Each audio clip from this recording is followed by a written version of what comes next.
Voter के नाते बात नहीं की थी। जो उनके शब्द हैं, अगर हम उस पर गौर करें, उन्होंने कहा था कि समाज को भिखमंगा नहीं बनना चाहिए, समाज सशक्त हो। तो उनका आशय अपनी समाज, लोधी समाज से था कि वो जो कि कार्यक्रम था उसमें जो उनको आवेदन मिले होंगे या तमाम सारे, वो निश्चित तौर पर ज़्यादातर समाज से जुड़े होंगे। अभी हाल ही में जब देखा कि वो केंद्र में मंत्री थे, बाद में उनको मध्य प्रदेश भेज दिया गया, विधानसभा का टिकट दिया गया, उनके भाई का टिकट काट दिया गया जालम सिंह का, तब भी उन्होंने विरोध नहीं किया, पार्टी के आदेश को मान लिया।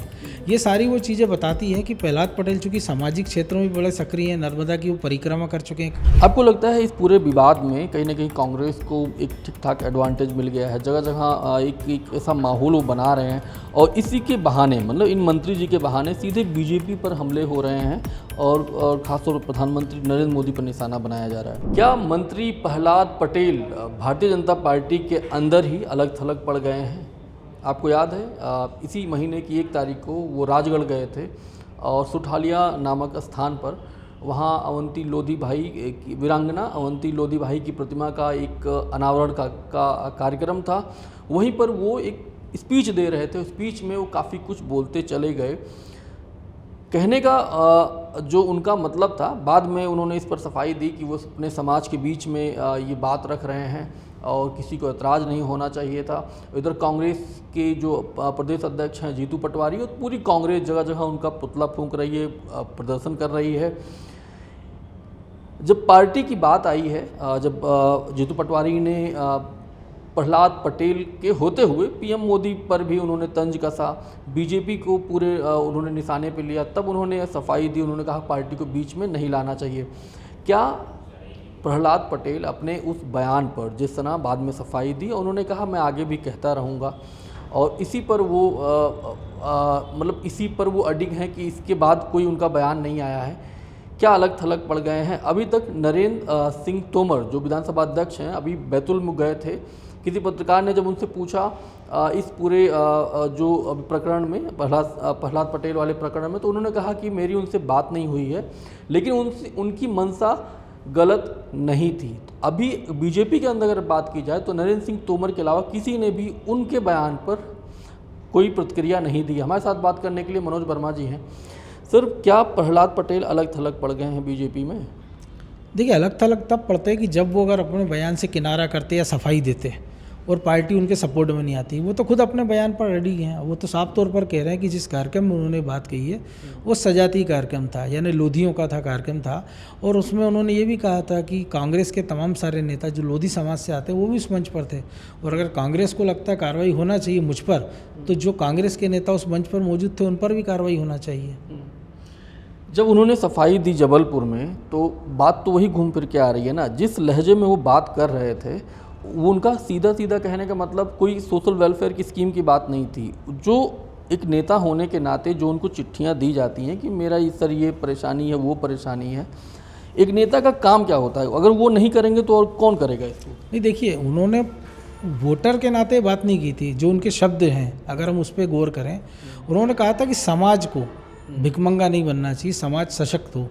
तो उनका आशय अपनी समाज, लोधी समाज से था कि वो जो कि कार्यक्रम था उसमें जो उनको आवेदन मिले होंगे या तमाम सारे, वो निश्चित तौर पर ज़्यादातर समाज से जुड़े होंगे। और जहाँ भी कोई नेता मंत्री जब जाता है तो हम देखते हैं उनके पास एक कागजों का अंबार लग जाता है, चाहे वो सोशल कार्यक्रम में जाएँ, चाहे वो सामाजिक कार्यक्रम में जाएँ, खुद के समाज के कार्यक्रम में जाएँ या किसी और समाज के कार्यक्रम में। तो इस संदर्भ में उन्होंने बात कही थी। और प्रहलाद पटेल ऐसे नेता हैं जो अपनी बात पर अडिग रहते हैं। बेबाक काम के लिए, बेबाक बोल के लिए वो जाने जाते हैं, पार्टी लाइन से कभी हटते नहीं हैं। ज़रूरत पड़ती है तो वो पार्टी के अंदर और बाहर जो अपनी बात है वो कह देते हैं, और बाद में ऐसा नहीं है कि उस पर सफाई देते हैं या पलटते हैं। वो जो कह देते हैं एक बार, उस पर अडिग रहते हैं, और यही पहचान उनकी है जो उसको खास बनाती है। और ये एक और चीज़ है उनके अंदर कि पार्टी, जब उनको लगता है कि पार्टी को छिंदवाड़ा में कमलनाथ को घेरना है, वो कमलनाथ के खिलाफ उनको लड़ने भेज देते हैं। वो बिना हिल हवाला किए वहाँ चुनाव लड़ने चले जाते हैं। कभी उनको बालाघाट भेज दिया जाता है, कभी उनको दमोह से लड़ा दिया जाता है। अभी हाल ही में जब देखा कि वो केंद्र में मंत्री थे, बाद में उनको मध्य प्रदेश भेज दिया गया, विधानसभा का टिकट दिया गया, उनके भाई का टिकट काट दिया गया जालम सिंह का, तब भी उन्होंने विरोध नहीं किया, पार्टी के आदेश को मान लिया। ये सारी वो चीज़ें बताती हैं कि प्रहलाद पटेल चूँकि सामाजिक क्षेत्रों में बड़े सक्रिय हैं, नर्मदा की वो परिक्रमा कर चुके हैं, और अपने सामाजिक कार्यक्रमों में काफ़ी ज़्यादा सक्रिय रहते हैं। तो मुझे लगता है इसको एक समाज के उससे जोड़कर दिखाना चाहिए, ना कि वोटर के उससे। लेकिन हाँ, ये हो सकता है कि एक राजनेता को थोड़ा सा संयम रखना चाहिए जब वो सार्वजनिक मंच पर अगर ऐसी बातें करते हैं तो।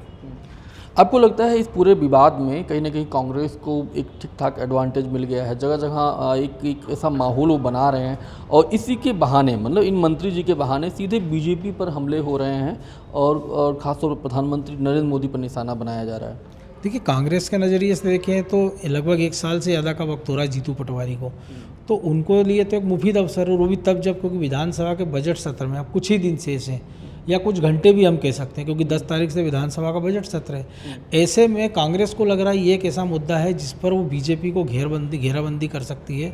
और अगर ऐसे में उनको लग रहा है कि अगर किसी एक मंत्री का इस्तीफा प्रहलाद पटेल का वो करा लेते हैं दबाव डालकर, तो कांग्रेस के लिए सोने पर सुहागा हुआ। लेकिन जहाँ तक बीजेपी को जो लोग जानते हैं, हम जितना समझते हैं, वो इतना आसान होने वाला नहीं है। और यही बात कांग्रेस की, तो कांग्रेस के अंदर भी बड़ी संख्या में लोधी समाज के लोग विधायक जीत कर चुनाव आए हैं, उनका समर्थन उनको नहीं मिल पा रहा है। जीतू पटवारी एंड कंपनी जो उनकी पूरी पार्टी है, जीतू पटवारी ने जो दूसरा किया है कि हमने देखा कि उन्होंने तमाम सारे प्रवक्ताओं से कहा पूरे प्रदेश में प्रेस कॉन्फ्रेंस करें। तो कई सारे प्रवक्ता ऐसे थे कि जिनकी अपने ज़िले में पहचान नहीं, लेकिन उनको दूसरे ज़िलों में भेज दिया गया। अगर कांग्रेस वाकई में इतनी गंभीर थी तो जो उनके तमाम सारे बड़े नेता हैं उनको प्रदर्शन करना चाहिए था। जीतू पटवारी जाते, उमंग सिंगार जाते, दिग्विजय सिंह जाते, अरुण यादव जाते, अजय सिंह जाते, दिग्विजय सिंह जाते, कमलनाथ जाते, तो लगता वाकई में कांग्रेस गंभीर है। लेकिन अगर प्रवक्ताओं के सहारे या आप एक जिलाध्यक्ष के सहारे एक पुतला विधेयन करके आपको लगता है कि आप किसी कैबिनेट मंत्री का इस्तीफा दिला देंगे, वो भी प्रहलाद पटेल जैसे मंत्री का, और बीजेपी सरकार में, तो मुझे लगता है कि कांग्रेस ये कह सकते हैं केवल एक राजनीति के अलावा कुछ नहीं कर रही है और एक लोकप्रियता बटोरने का प्रयास है।